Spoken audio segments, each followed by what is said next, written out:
Welcome to Shamrock Reddit Stories, Entitled People, where an entitled boss almost kills OP and in the process gets arrested and fired. Yeah, you heard that right. This one is from Mark Talunt, and it's called Condo Meeting versus Pregnant Lady. Now, my condo building consists of 36 units. Once a year, we have a meeting with our condo manager where we discuss condo fees, maintenance, ask questions, etc. At our last meeting, a resident stood up to tell us all that she is 2 months pregnant and wants concessions from the building to make her life happier. A better parking spot, each spot is deeded to the unit. Some are even covered. Her trash carried out to the dumpster, kitty litter cleaned out, help with grocery bags and other heavy things. Snow wiped off her car. She handed out a sheet and asked everyone to write down their phone number, unit number, and name. Most people just left. She was quite put off. Now the sheet is in the lobby saying, "You are my village. Help raise baby." Okay, that's adorable, in a real entitled person kind of way. This one is from Ungendering, and it's called My Entitled Mother Doesn't Care That Someone Just Died. Where's Her Present? Hi all, I recently found this sub and thought you might enjoy this story of my own entitled mother. I cut her off about a year ago, but I still think about this sometimes and wonder what she was trying to achieve. To set the stage, me, 22-year-old nondescript at the time and living with my partner and his family. EM, my mother. She lives in another part of the country, but still called and harassed me when she wanted to at this point in my life. P, partner. He and his family took me in when entitled mom kicked me out at 18. I essentially consider his parents family now. PD, partner's dad. PM, partner's mom. G, partner's granddad. Unfortunately, in and out of the hospital. The start of this was partner's grandpa going into the hospital again. This was just before Brovid. He'd been in multiple times the last few months, and it looked like he didn't have much time left. So partner, partner's dad, partner's mom, and I were visiting and helping him when we could. I mentioned this to my entitled mom over the phone when she called randomly, as she liked to do, to talk to me. The conversations were very often about things like her complaining about how someone at work was rude to her or how a minimum wage worker messed up her food order. So, going forward a few weeks, Grandpa passes away. Unfortunately, this happens the day before entitled mom's birthday.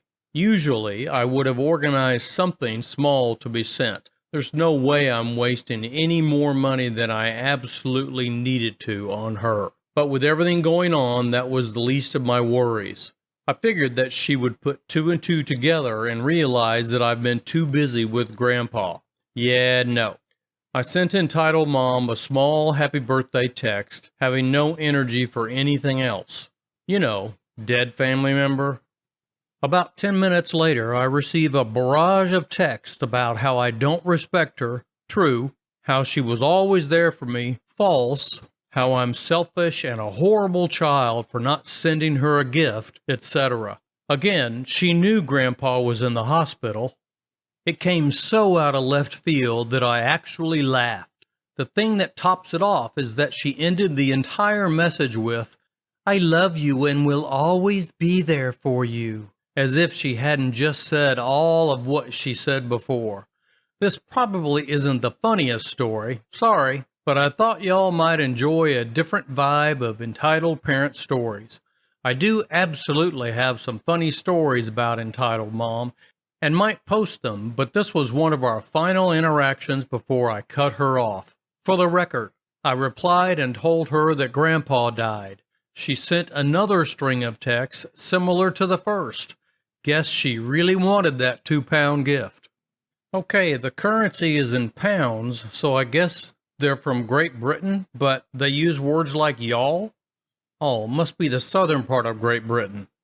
This one is from Brave Influence 8972, and it's called My Entitled Boss Almost Killed Me and Got Himself Arrested and Fired.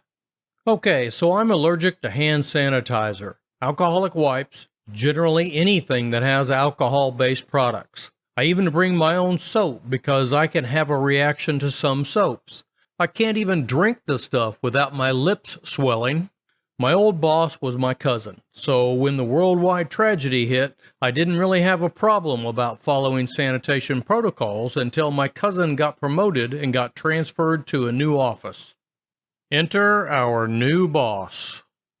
We got a mass email going over our new global tragedy safety procedures, and one of the new procedures is that we all have to use hand sanitizer and antiseptic wipes. I sent an email to HR telling them about my allergies with medical documents. They replied saying that I don't have to use the hand sanitizer and antiseptic wipes and that they put it in my file. However, when sent the exact email to my new boss, he replied saying that all employees have to follow the new safety procedures. No exceptions. When I replied that if I use those products, I will need medical assistance, he then sent another email to me saying that if any employee doesn't follow the new safety procedures, that they would be fired. I sent copies of the emails to our union rep and to the HR department, to which they replied that they would talk to him and kind of told me to ignore him unless he tries to actually fire me. So I go into work and my new boss is literally waiting for me at my desk with a bottle of hand sanitizer in his hands, asking me to hold out my hands. I said, no thanks, I'd rather not go to the hospital today. He got mad and literally grabbed my hand and squirted hand sanitizer on it and then rubbed it in, saying, that wasn't so bad. I tried to go to the bathroom to wash it off, but he actually blocked me. Well, I had a bad reaction. Thank God I had an EpiPen in my desk. My boss kept saying that he thought I was lying, and he kept repeating it until I was put into the ambulance and could no longer hear him. A member of the HR department and the legal department came to visit me in the hospital, probably making sure I don't sue, and informed me that my boss was fired. The woman from the HR department also said that they called the police on my behalf and I should be getting a visit from them soon. I can't talk about that as it's an ongoing investigation. FYI, I'm in Australia, so no medical fees. I'm not happy about the EpiPen, which was $40 Australian dollars. They are expensive. Also, cops won't tell me anything. That's frustrating. They did tell me that he's been ordered to stay away from me, so he must be out of jail if he was ordered to stay away, right? I'm still in the hospital, hoping to be released today or tomorrow at the latest. I'll update when I get more information. OP has an update. When I got home from the hospital, my ex-boss's mom was sitting on my lounge. She told my mother-in-law that she was a solicitor. She tried to bribe me, and my husband showed her the door.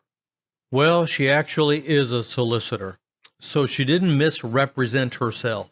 As luck would have it, we got the attempted bribe on camera. How we did that was, a couple of months before all of this, my sister-in-law got caught up in Queensland when the borders closed due to the quarantine, and asked my husband and I to dog sit for her, and we could even use her dog cam while we were out of the house. She eventually gets the dog, but forgets the dog cam.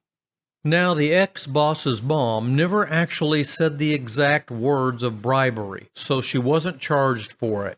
However, my father-in-law, who's kind of wealthy and knows everyone, got in touch with her bosses and she was fired. And now she has to answer to some board or something, and she might not be able to practice law anymore.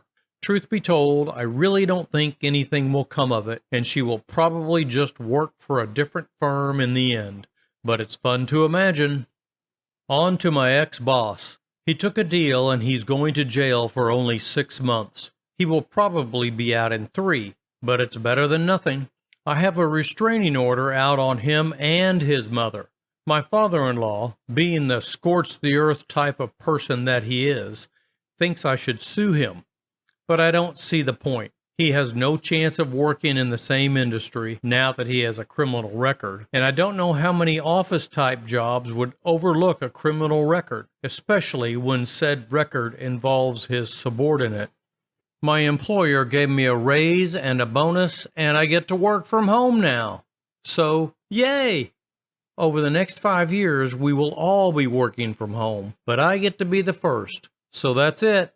Best wishes to all of you wonderful people who gave advice and made me laugh. Seamus doesn't think for one instant that OP's ex-boss learned his lesson. Not with an enabling mom like that. Her poor baby. This one's from Shadowheart34, and it's called Mega Entitled Manager. This isn't my story. I found it online. The entitled person is the one who wrote it. Obligatory, on mobile, and pasting the story. Now, I manage a team, and part of their job is to provide customer support over the phone. Due to a new product launch, we are expected to provide service outside of our normal hours for a time. This includes some of my team coming in on a day our office is normally closed, based on the lowest seniority because no one volunteered to do so. One employee asked to come in 2 hours after the start time due to her college graduation ceremony being that same day. She was taking night classes part-time in order to earn her degree. I was unable to grant her request because she was the employee with the lowest seniority and we need coverage for that day. I said that if she could find someone to replace her for those 2 hours, she could start later. She asked her coworkers, but no one was willing to come in on their day off. After she asked around, some people who were not scheduled for the overtime did switch shifts with other people, but not her, and volunteered to take on overtime from others who were scheduled. But these people are friends outside of work, and as long as there is coverage, I don't interfere if people want to give or take overtime of their own accord. Caveat: I did intervene and switch one person's end time because they had concert tickets that they had already paid for. But this was a special circumstance because there was cost involved. I told this team member that she could not start 2 hours late and that she would have to skip the ceremony. An hour later, she handed me her work ID and a list of all the times that she had worked late, come in early, and worked overtime for each and every one of her coworkers. Then she quit on the spot. I'm a bit upset because she was my best employee by far.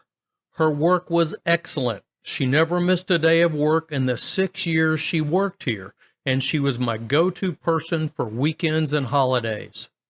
Even though she doesn't work here any longer, I want to reach out and tell her that quitting without notice because she didn't get her way isn't exactly professional. I only want to do this because she was an otherwise great employee, and I don't want her to derail her career by doing this again and thinking it is okay. She was raised in a few dozen different foster homes and has no living family. She was homeless for a bit after she turned 18, and besides us, she doesn't have anyone in her life that has ever had professional employment. This is the only job she has had. Since she's never had anyone to teach her professional norms, I want to help her so she doesn't make the same mistake again. What do you think is the best way for me to do this? Now, you guys can probably tell by now that I'm not too overly opinionated about these stories, and I don't really like to waste your time trying to give you my take on the characters and/or situations involved therein. I leave the pontification up to the other YouTubers. This story, though, upsets my apple cart. When the best employee that she ever had came to the manager with the request to come in 2 hours late because her graduation ceremony was scheduled that day, the manager's reply should have been, "Of course you can come in 2 hours late. In fact, why don't you just take the day off? You are my best employee by far, and I'm both impressed by you and proud for you to have achieved such an accomplishment. Especially considering your lifelong circumstances. Talk about pulling yourself up by your bootstraps. You deserve to go out and celebrate with your friends and classmates after your ceremony without having to worry about getting to work. I will either get someone else to cover, or I'm sure that we can manage with just one less person on this very special day for you. What a milestone that you have achieved. For this manager to be so upset that her best employee, who gave her all to the company for 6 years and was treated like she meant nothing, to have quit on the spot speaks to who is really the unprofessional one here.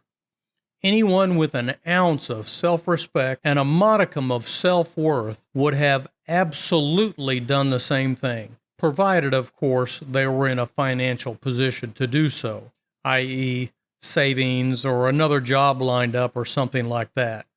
Good for her and shame on you, manager. Moreover, what makes you think that after how you treated her that she would think that anything that you say would have any value whatsoever? Okay, I'm done. That's all, folks. Thanks for watching and or listening. Until next time.